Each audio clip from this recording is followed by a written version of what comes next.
This is the plaintiff, Lori Fierst. She says she's owned a bird store for the past 33 years, and her good customers, the defendants, ended up stealing a bird from her. That's right, she let them take it home and nurse it back to health, and now they refuse to pay for the thing. If you ask her, the defendants are acting like real bird brains, because there's no way she's going to allow them to steal a bird worth $1,281.19, so she's suing.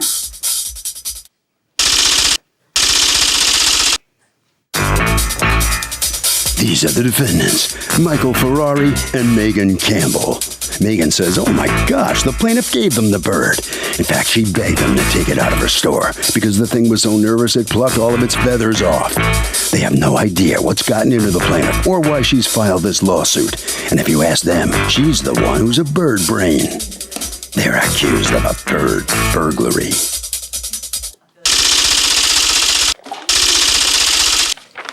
All parties, please raise your right hands.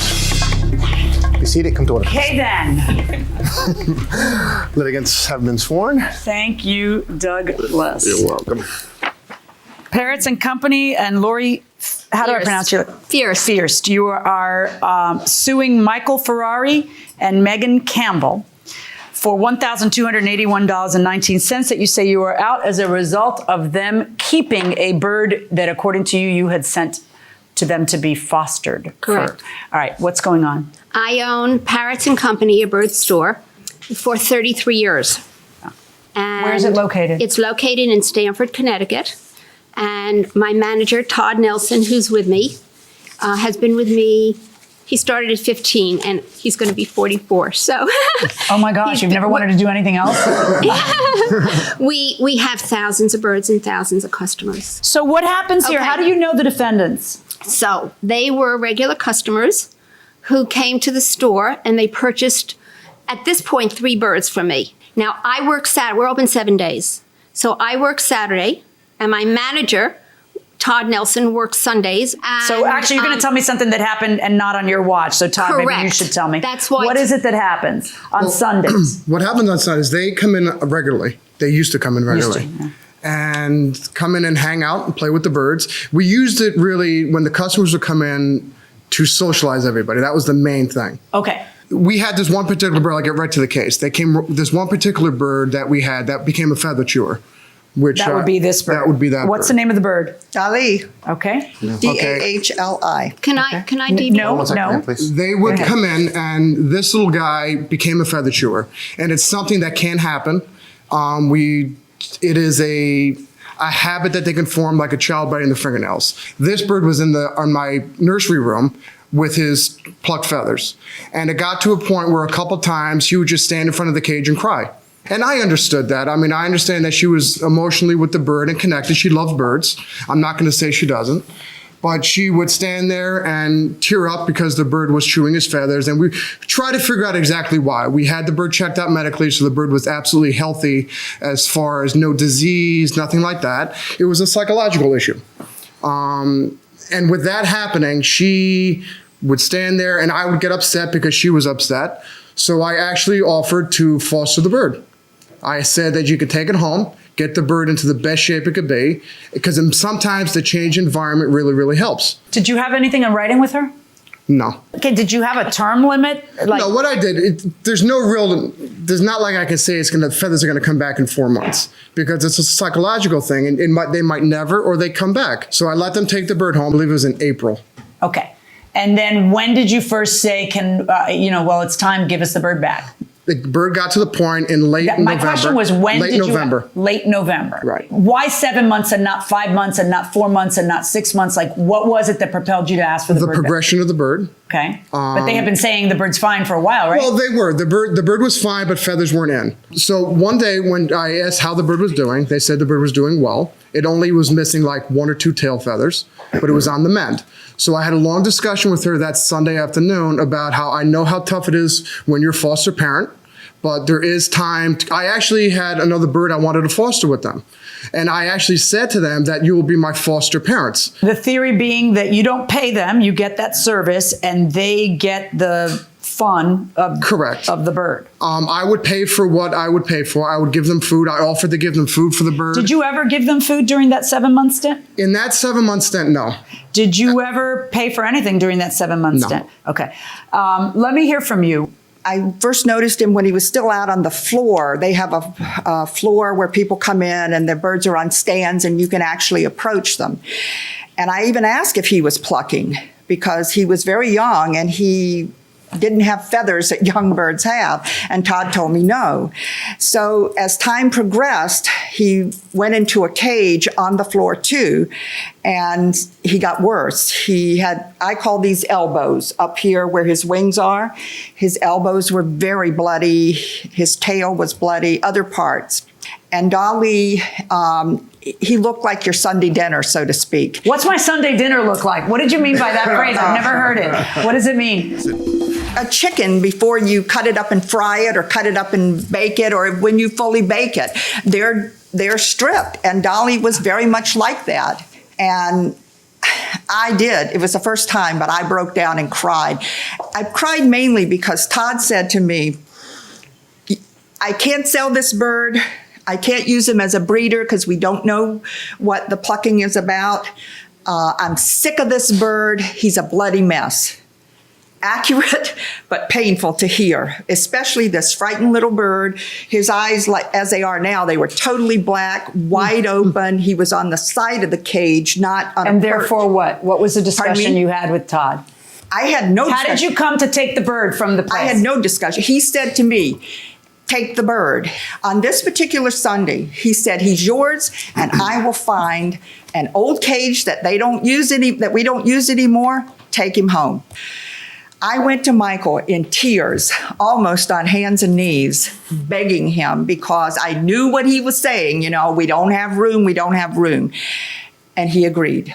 We came back. Michael, did you have I'm sorry, Mr. Ferrari, did you have any discussion with Todd, or was she the one who was having all the discussions? No, she's the one that had all the discussions. When you guys would visit after the bird goes to your house, when you guys would visit, what would Todd say?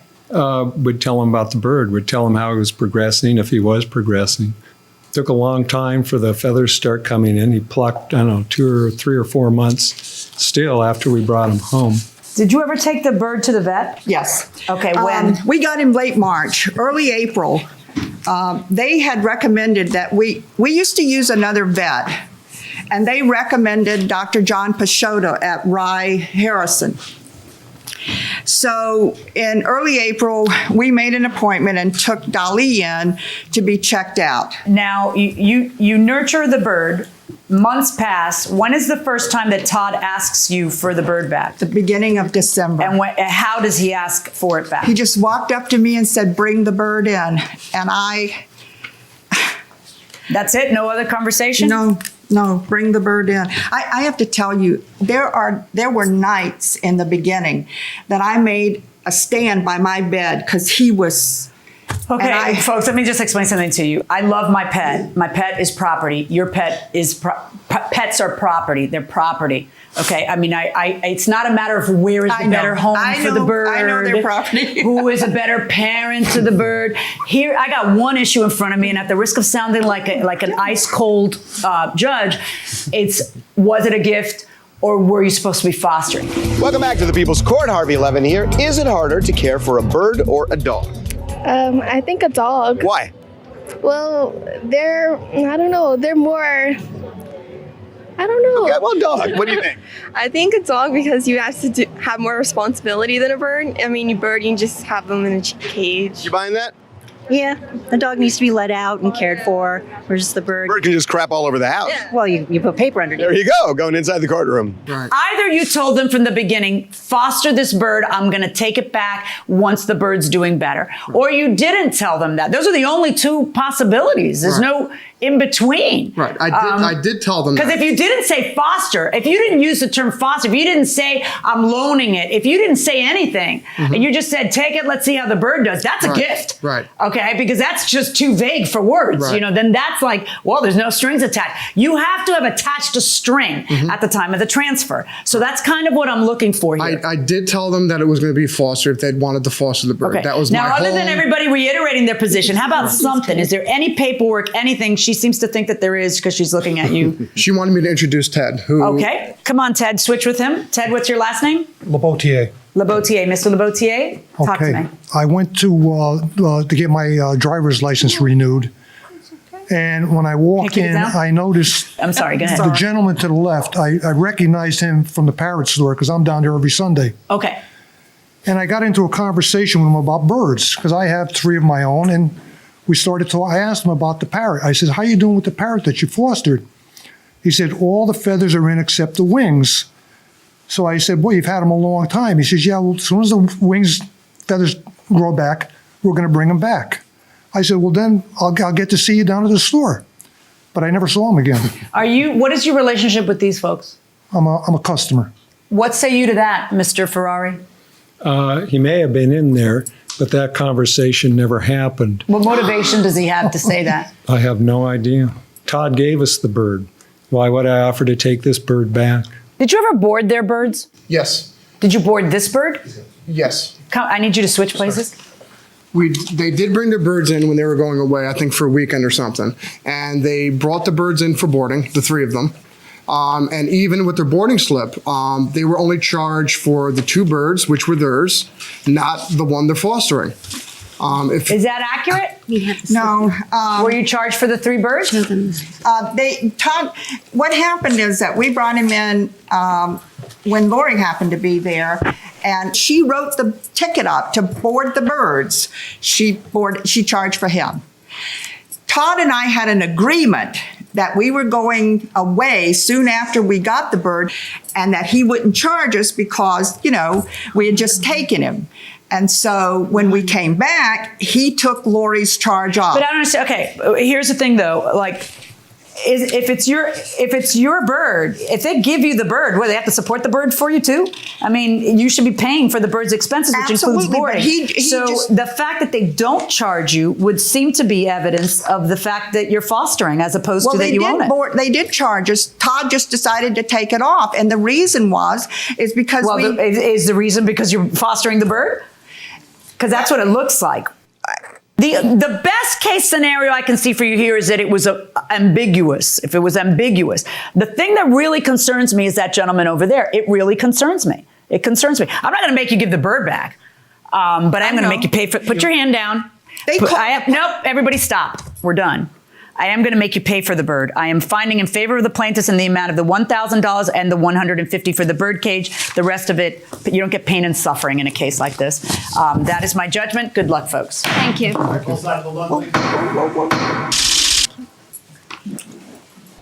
Here comes the defendant.